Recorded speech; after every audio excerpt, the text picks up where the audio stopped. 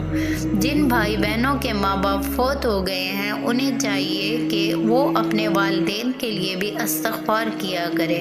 استغفار کا ایک مردے کو کیا فائدہ ہوتا ہے؟ حدیث پاک میں ہے کہ اللہ تعالیٰ جنت میں آدمی کا درجہ بلند فرماتا ہے۔ آدمی عرض کرتا ہے، یا اللہ یہ درجہ مجھے کیسے ملا؟ اللہ تعالیٰ فرماتا ہے، تیری اولاد نے تیرے لیے استغفار کیا۔ جن بھائیوں اور بہنوں کے والدین اس دنیا سے چلے گئے ہیں وہ کثرت سے استغفار کرے۔ ہر انسان کو استغفار کرتے رہنا چاہیے، کیونکہ ہمیں اللہ تعالیٰ کی طرف جانا ہے۔ اگر آپ کو ہماری آج کی ویڈیو پسند آئی ہو تو لائک کر کے دوسروں کے ساتھ شیئر کریں، اور چینل کو سبسکرائب کریں اور بیل آئیکن کو پریس کریں۔